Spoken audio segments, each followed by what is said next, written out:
বাংলা সাহিত্য অবলম্বনে horror, suspense, comedy ও thriller গল্প নিয়ে হাজির হলাম আমরা, স্যাটারডে থ্রিলস। আজকের নিবেদন স্যাটারডে থ্রিলসের নিজস্ব গল্প কুয়াশায় ধোঁয়াশা। প্রধান চরিত্রে অনিকেত, আত্রেয়ী, সায়না ও ঋতবান। গল্প পাঠে সুস্মিতা। শুরু হচ্ছে কুয়াশায় ধোঁয়াশা।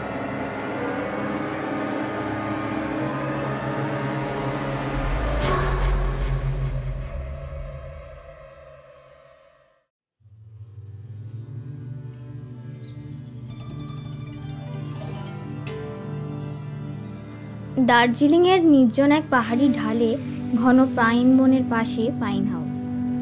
কাঠের তৈরি এই কুঠিটি সর্বদা আর্দ্র, শ্যাওলা ধরা এবং কুয়াশার চাদরে মোড়ানো। কুঠিটির প্রধান আকর্ষণ হলো এর দীর্ঘ বারান্দা, যা সন্ধ্যার পর থেকে তীব্র কুয়াশায় ঢেকে যায়।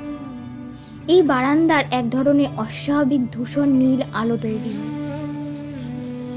আত্রেয়ী ইতিহাসের গবেষক এবং চিত্রশিল্পী এই কুয়াশাচ্ছন্ন পরিবেশে এক ধরনের নস্টালজিয়া খুঁজে পায়। তার গৃহশিক্ষক অনিকেত, যিনি পদার্থবিদ্যা এবং আবহাওয়ার গতিপ্রকৃতি নিয়ে আগ্রহী, তিনি এই কুঠির ভৌগোলিক গঠন নিয়ে গবেষণা করতে এসেছেন। আত্রেয়ী এক শীতার্ত দুপুরে বারান্দায় রকিং চেয়ারে বসে বলল,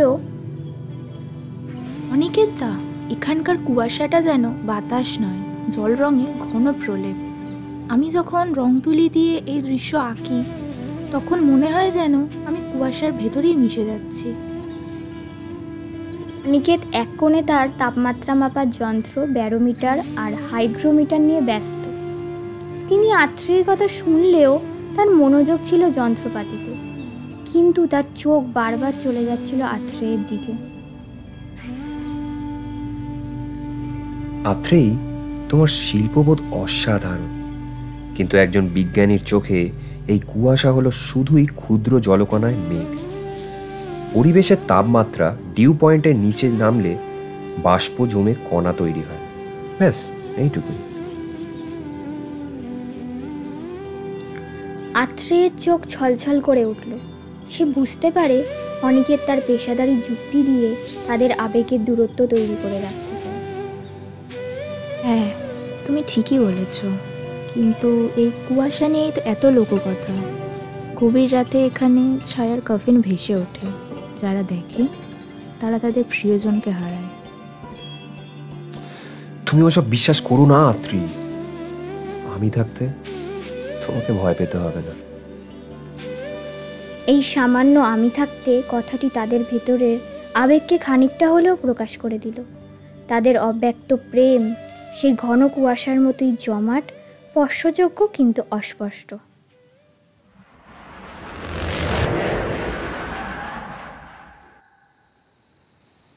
রাতে ঋতবান এবং সায়না এলেন। ঋতবান সাংবাদিক, এই লোককথাটিকে খবর হিসেবে প্রমাণ করতে চান।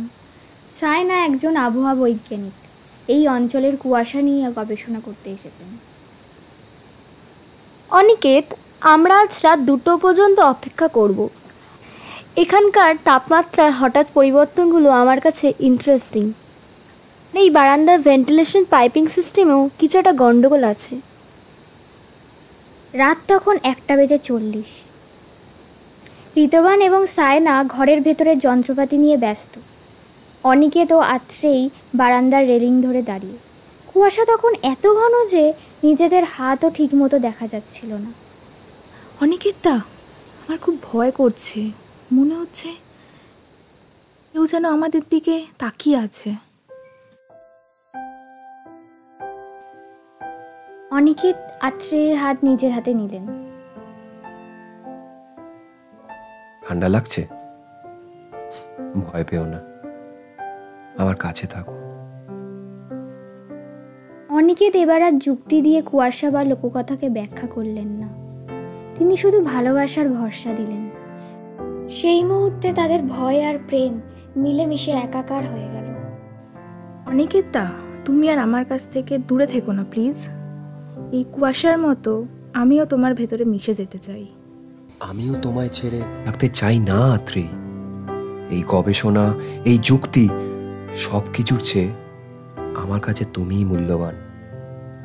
আমি তোমাকে ভালোবাসি।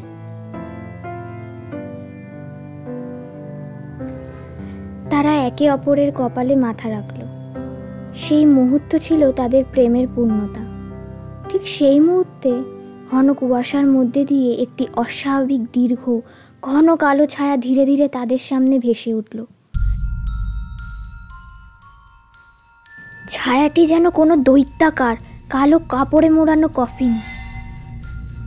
ছায়াটা, কফিনটা, অনিকেতটা সরে এসো। অনিকেত বাগরুদ্ধ। তার যুক্তিবাদী মনে এক মুহূর্তের জন্য যেন সন্দেহ জন্মালো। তবে কি সত্যিই কোনো অশুভ শক্তি আছে? ছায়ার কফিন দেখে ঋতবান দ্রুত বাইরে এলেন। সাইমা তার বিশেষ ক্যামেরা দিয়ে ছবিটি তুলতে সক্ষম হলেন। ছবিটা তুলেছি, কিন্তু এর আকারটা অস্বাভাবিক। সায়না, বারান্দার ওপর কি আছে সেটা দেখো তো। একদম ওপরের দিকে দেখো দেখো দেখো। সায়না টর্চের আলো ওপরের দিকে ফেললে দেখা গেল বারান্দার ঠিক ওপরে ছাদের কাছে একটি ভাঙা, লম্বা এবং সরু চিমনির পাইপ ঝুলে আছে। ইউরেকা! পাইপটাই কারণ। এটা কোনো ভূত নয়, এটা আলোর খেলা। এই বারান্দার মেঝেতে লাগানো আছে একটি অত্যন্ত দুর্বল কিন্তু ফোকাসড হলুদ বাল্ব। যখন কুয়াশা খুব ঘন হয় তখন এই দুর্বল আলো ওই সরু লম্বা চিমনি পাইপের ওপরে পড়ে। যেহেতু আলোকরশ্মি কুয়াশার কণাগুলোর মধ্যে দিয়ে যায়, তাই এই আলো স্ক্যাটারিং হয়। চিমনি পাইপের ছায়াটি কুয়াশার ঘন স্তরে পড়ে এবং দূরত্বের কারণে বিশাল এবং অনুভূমিকভাবে বিকৃত হয়ে যায়। এই বিকৃতির ছায়াটি আমাদের চোখে কফিন বা দৈত্যাকার বস্তুরূপে আসে। তাহলে এটা কুয়াশা এবং ভাঙা পাইপের অপটিক্যাল ইলিউশন? কোনো আত্মাকে ভয় পাওয়ার দরকার নেই।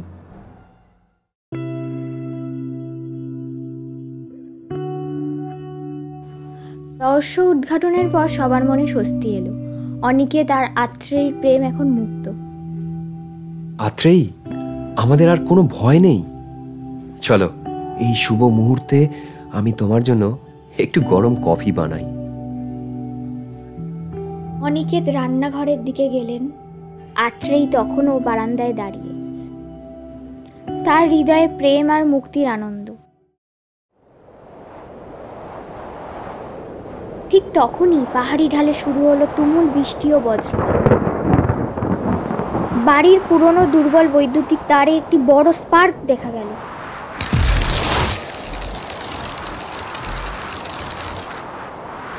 রান্নাঘরে অনিকেত কফি বানানোর জন্য যখন সুইচ অন করলেন, তখনই তীব্র বেগে শর্ট সার্কিট হলো এবং সঙ্গে সঙ্গে বিদ্যুৎ পৃষ্ঠে গুরুতর বিস্ফোরণ ঘটল।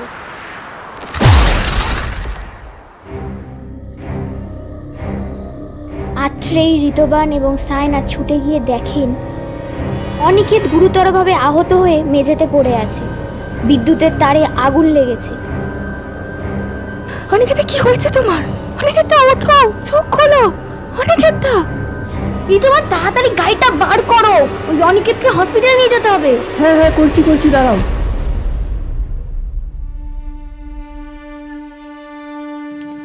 অনিকেতকে বাঁচাতে সবাই অনেক চেষ্টা করলো।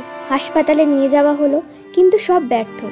তীব্র ইলেকট্রিক শক আর হার্ট অ্যাটাকে অনিকেত মারা গেলেন। আত্রেয়ী পাথর হয়ে গেল। যে ছায়ার কফিনকে তারা যুক্তি দিয়ে মিথ্যে প্রমাণ করেছিল, সেই ছায়া মিথ্যে হলেও নিয়তি তার প্রিয়জনকে কেড়ে নিল। আত্রেয়ী আজও সেই বারান্দায় যায়। এখন সে আর কফিনের ছায়াকে ভয় পায় না, কারণ সে জানে ওটা ছিল আলোর খেলা। কিন্তু এখন যখন কুয়াশা নামে, তখন আত্রেয়ীর মনে হয় যেন অনিকেত তার কাছেই আছে, কারণ তার হৃদয়ের গভীরে এখন শুধু সেই ভালোবাসার শূন্যতা আর চিরকালীন শোকের গভীর কুয়াশা। শুনছিলেন স্যাটারডে থ্রিলসের নিজস্ব গল্প কুয়াশায় ধোঁয়াশা। গল্প পাঠে সুস্মিতা, অনিকেতের চরিত্রে রাজীব, আত্রেয়ী তৃষা, সায়না মোনালিসা, ঋতবান প্রিয়জিৎ। সমস্ত পরিকল্পনা ও পরিচালনায় টিম স্যাটারডে থ্রিলস।